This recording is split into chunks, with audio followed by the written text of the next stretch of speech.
These movies back for another video, and continuing my look at Bond films for the up and coming 60th anniversary on the 5th of October 2022.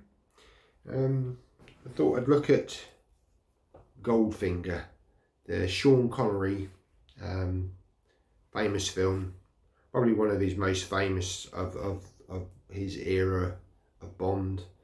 And yeah, I've got this really nice magnet on the front here, and it's also got a steelbook behind it. So I'm going to do an unboxing of this today. I've had this sealed for many years. I've not watched the film for many years, but I thought it'd be quite nice, as it's the 60th anniversary of Bond, you know, sort of the first film, Dr. No. I thought, yeah, I'll open this and we can have a look inside, because this is the first pressing of the Goldfinger steelbook. I know there was another one done, but this one's got different internal art, so we can have a look at that today. And I'm also going to sort of talk about the film, my thoughts. I mean, I have seen this film many times in the past, so I'm going to give you some trivia on it, some facts about the film, all this sort of stuff. So yeah, so we're going to have a bit of a closer look at the edition and some film facts. And if you like this kind of video and you're new to the channel, welcome. Please consider subscribing by hitting the subscribe button down below and hit the notification bell so you'll be informed when I upload a new video. Please give the video a thumbs up to existing subscribers as well. That really do appreciate that, and welcome back to these videos. And please leave a comment as well. It's great to have comments. What's your favourite James Bond film? Do you like this, or do you have a favourite James Bond? All this kind of stuff's great, you know, with the lead up to the 60th anniversary of James Bond. Right, so let's get on with the video today and have a bit of a closer look at this edition, and let's talk about the film. Goldfinger came out in 1964, and in the UK it was stuck at 12. It's an action stroke thriller, and it ran for 1 hour and 50 minutes. MI6 agent James Bond investigates a gold smuggling ring run by businessman Auric Goldfinger. As he delves deeper into his activities, he uncovers a sinister plan to attack Fort Knox gold reserves. The release date in the UK was the 17th of September 1964, and this was directed by Guy Hamilton. Music was composed by John Barry. Budget was $3 million US, and the box office took $125 million US. It also had an Academy Award for Best Sound Editing. Cast included Sean Connery as James Bond, Shirley Eaton as Jill Masterson, Honor Blackman as Pussy Galore, Gert Frobe as Auric Goldfinger, Harold Sakata as Oddjob, Tanya Mallet as Tilly Masterson, Desmond Llewellyn as Q, Margaret Nolan as Dink, Bernard Lee as M, Lois Maxwell as Miss Moneypenny, Seek Linda as Felix Leiter, Bert Kwok as Mr. Ling, Najia Regin as Benita, Martin Benson Solo, Richard Vernon as Smithers, Mei Ling as Mei Li, Jerry Dungan as Hawker, Austin Willis as Simmons. So on to some trivia about the film. Though he had been considered for but never appeared in a Bond movie, Sir Michael Caine was the first person to hear the completed score for this movie. After he and roommate Terence Stamp were ejected from their apartment, Caine asked friend John Barry if he could use the spare bedroom at Barry's London residence. As they were good friends, Barry agreed, and so for several months Caine crashed with Barry and was there for sleepless nights. He completed his iconic score. At breakfast the following morning, Barry played his composition for Kane, the first time he'd performed it for anybody. When Dame Shirley Bassey recorded the theme song, she was singing at the opening credits were running on a screen in front of her so that she could match the vocals. When she hit the final high note, the titles kept running and she was forced to hold the note until she almost passed out. This echoes the experience of Sir Tom Jones when recording Thunderball. She had told the story that she only managed to hold the note after removing a restricted bustier she was wearing. The movie was the fastest growing movie in movie history when it was released, and it was entered into the Guinness Book of World Records. Aston Martin was initially reluctant to part with 2 of their cars for the production. The producers had to pay for the Aston Martin, but after the success of the movie, both at the box office and for the company, they never had to spend money on a car again.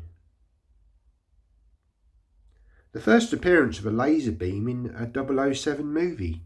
In the original script, the scene had a spinning buzzsaw, as in the novel, until it was decided that such an image had become commonplace and unoriginal.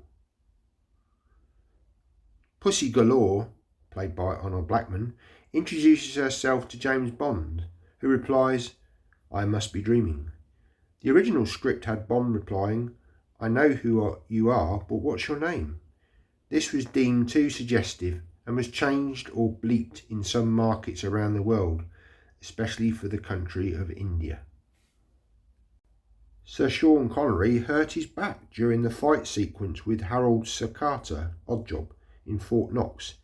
The incident delayed filming, and some say that Connery used the injury to get a better deal out of the producers for the next 007 movie. And finally, Goldfinger wears yellow or a golden item of clothing in virtually every scene. In one that he appears not to, in which he wears a US Army Colonel's uniform, he carries a golden revolver. Thus, in chronologically of James Bond films, he is the first man with a golden gun. So we're going to have a look at the edition now. So, as I showed earlier, we've got a nice magnet, and again this was I purchased this off eBay. There was a seller who was producing these magnets. I don't think he's doing it any longer, but it's a nice montage of sort of images from the film. We've also got that famous scene with Shirley Eaton where she was all sprayed with gold, and apparently there was one little section of her body that was left, obviously with the skin showing, but sort of, you know, not in front of the camera, so that her body could obviously still breathe, because putting all of this gold on there would have, you know, would have suffocated her. So, but yeah, it's an iconic image, that one. And again, we get the DB5 sort of up here, which is really nice to see. So we take that off. So this was, I think this was a Zavvi release. It was the first pressing, and I was lucky to get hold of this one. Now I have kept it sealed for many years, but I've decided, as it's the 60th anniversary, it's time to open it and enjoy the film. So there's the spine. On the back we've got the same image, which, yeah, strange that they put the same image on the back, but with having that magnet on the front, it kind of, you know, mixes it up a bit. So if we just go into the tech specs, we've got a 16:9 letterbox, 1:66:1 aspect ratio, got a DTS 5.1 master audio mix on here, subtitles for the English, 109 minutes approximately. Now, strangely enough, it's got a PG on here rating, but I think it may have had a 12 at some point, because yeah, that's what the Google advised, but whether that's right or wrong, I'm not sure. But anyway, I'll get the wrapping off of this and we'll have a look.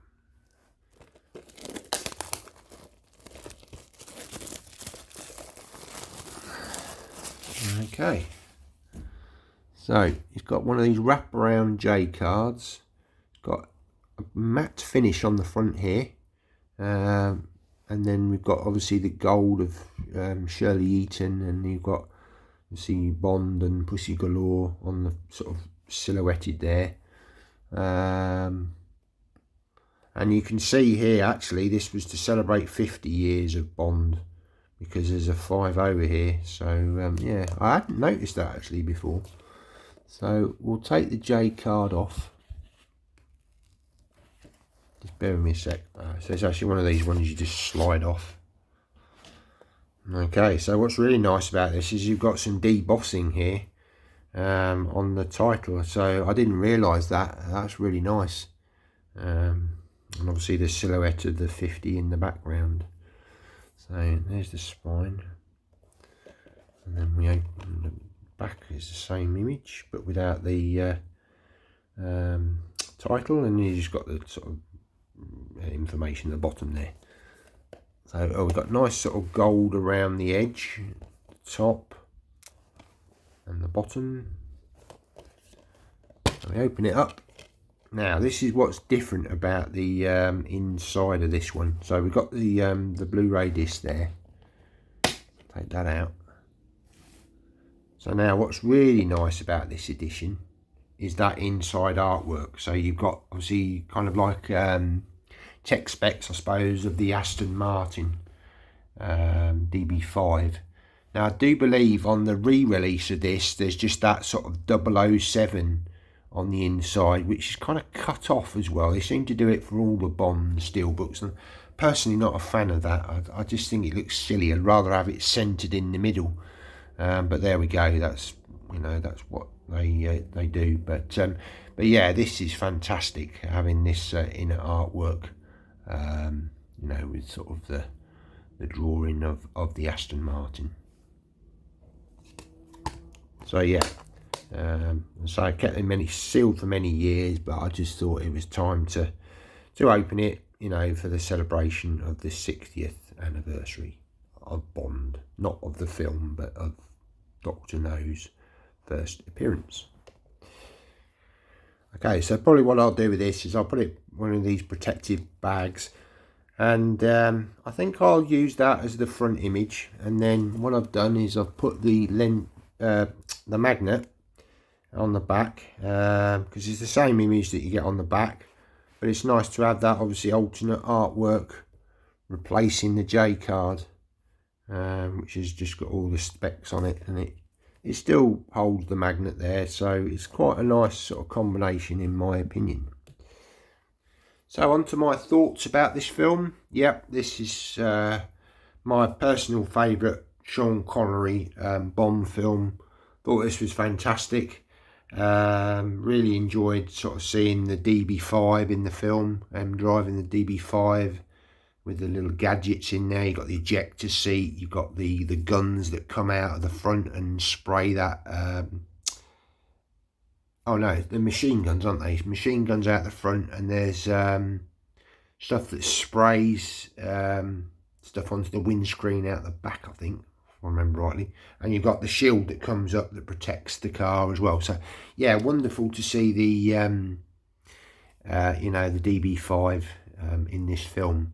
And you've got some great villains. You know, you've got obviously Goldfinger in this. You've got that classic scene where he's strapped Bond to that sort of table, and he's got, you know, the laser coming down to you know, he's trying to get information out of him. Yeah, it's just an iconic scene. And we got the great henchman of Odd Job in this, you know, with the bowler hat that he takes off and throws and sort of slices off that statue in that garden where they're sort of been playing golf. You know, real sort of classic sort of images sort of that stick in your head with this film. You know, and I'm sure it is a favourite of a lot of people. You know, for a lot of those reasons. And again, in this film, you know, you get some sort of beautiful Bond girls in this. You've obviously got Shirley Eaton with that sort of, you know, that classic scene where she's found on the bed, sort of, you know, covered in gold. And I quite liked the scene in Quantum of Solace where the agent, the British agent that Daniel Craig's Bond, he finds her on the bed, but she's like totally covered in oil. And I thought that was a nice nod to this film. Whilst maybe Quantum of Solace probably isn't everyone's favourite Bond film, me included, found it one of the weaker of the Craig films. I did really like that scene. It's a real nice nod to this film, to Goldfinger.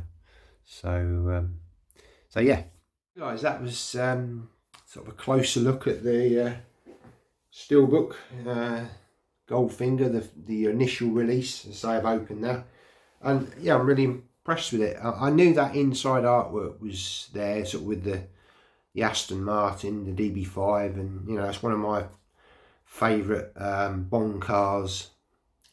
I mean, I like all the Aston Martins, but it was wonderful to see that return in Casino Royale and the subsequent films from Daniel Craig. But this was the original one where we saw that DB5. So it's a fantastic car, and a nice surprise to see debossing on that title. You know, that title treatment. That's really nice. I do like it when they do that. They sort of emboss or deboss sort of feature. It would have been nice to have had one of those sort of deboss borders. That would have kind of just finished it off for me. But I'm very happy. As I say, I'm going to watch the film on Blu-ray because I've never watched it on Blu-ray. I've only ever watched it sort of on the TV or on streaming, you know.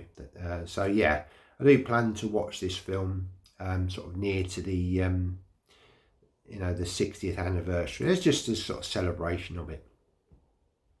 Anyway, I hope you've enjoyed that sort of closer look at and sort of talk about the film Goldfinger. And I say, yeah, if you can leave some comments, it's always greatly appreciated.